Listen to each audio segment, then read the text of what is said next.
less. So the distance from the top of the ferrule to the first step will no longer be in these nice even increments. My mantra is if the shafts don't match raw, they won't match cut. There's other shaft parameters aside from just the butt frequency that contribute to the feel and the stiffness of a shaft or a golf club.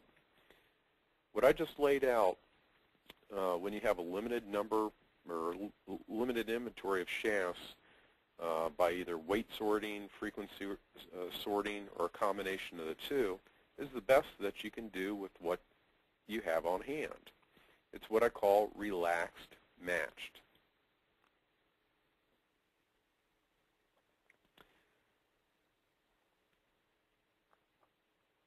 To explain what the nibblers are trying to do, I'll wait for the slide to change here. Okay, should be able to see it now. Okay, take a look at this slide. When the clubs are done being assembled, that the frequency, when plotted, will all line up in a nice straight line. Most frequency analyzers will come with a pad of charts. And when you measure the frequency of the club, you then plot the number where the frequency and the club length intersect on the chart. And what you can do, if you have a whole set, is just draw a line through them. If it's nice and straight, that's great. And I'll tell you this from personal experience. It's quite impressive when you can deliver a set of clubs to a customer that's done this way, plus their swing weight matched as well. But those of you who have tried this know that it's much harder than it seems, unless, of course, you cheat and do what the nibblers do and try to hit a target frequency by creative tip trimming.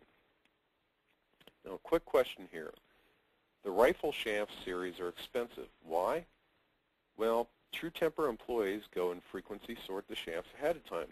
So all you have to do is assemble, make sure the lengths and the swing weights are what they're supposed to be. This reduces your inventory, saves time, and the reason why many club makers rely on those shafts.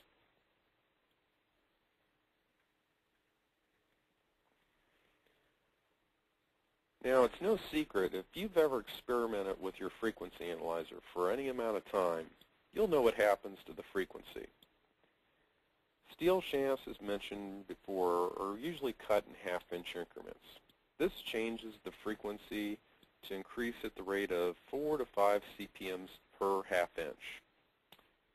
If we were to tip trim steel shafts in, say, quarter-inch increments, you would only see an increase of 2 to 3 CPMs per half-inch.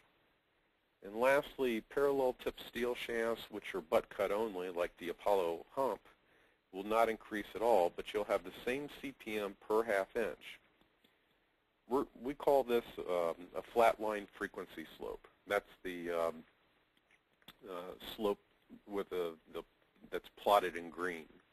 The normal half-inch is the one plotted in red.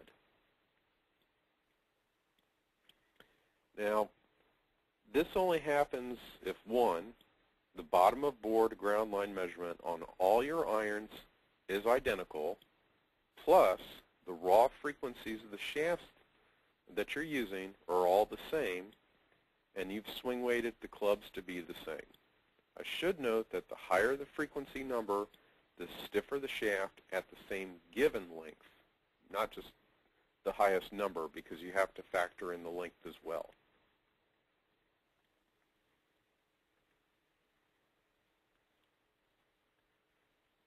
Okay.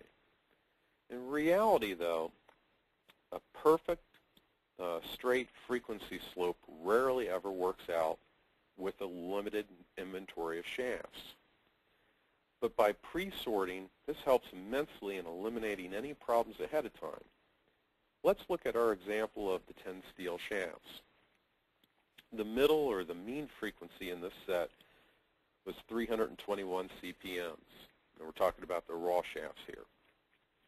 After tip trimming this shaft and cutting it to the length and assembled, it becomes 316. That's the club for the 7-iron here. Again, note that with the chuck, the shaft oscillates 321 times in 1 minute. It's only coincidental that the frequencies were this close because I had yet to tip trim or butt trim the shafts. But more importantly, the weight and weight distribution of my drill chuck or tip weight is often much different from a golf club head.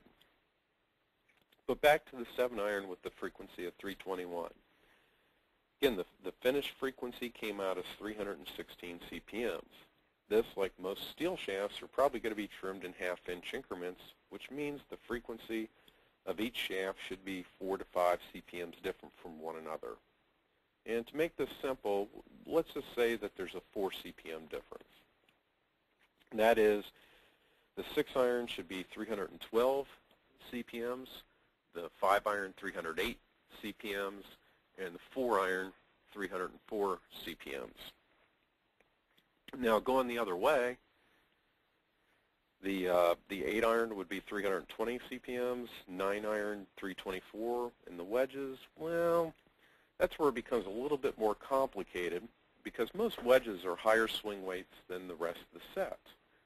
The pitching wedge is usually a couple points higher than the numbered irons, and the sand wedge is closer to 4 points higher. And for each additional swing weight the club is, it will reduce the frequency by 1 point or 1 CPM.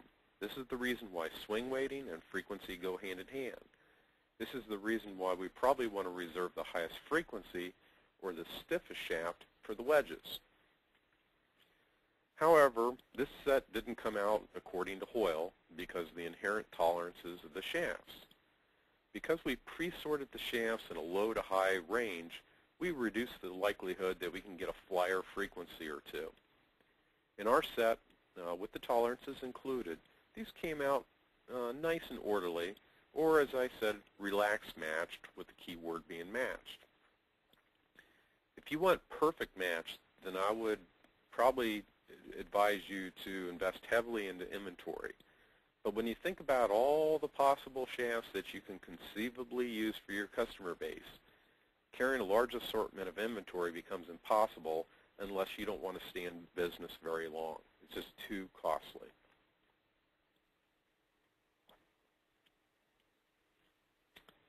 Now, do you want to see what happens when you don't pre-sort, or if you don't spend the additional money for weight-sorted shafts like Dynamic Gold or frequency-sorted shafts like the Rifle?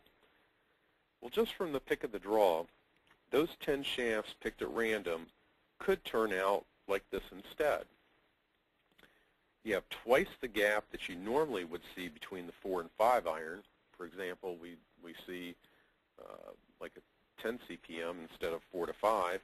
And now the 8 iron happens to be the stiffest club in the set. Normally it's like the 9 iron, possibly the wedges. This is the reason why 1 or 2 clubs in a set don't always match. Now this set's probably not impossible to hit, and that's because we're still working with steel shafts. You'll see much more consistency in steel than you will in the vast majority of composite shafts.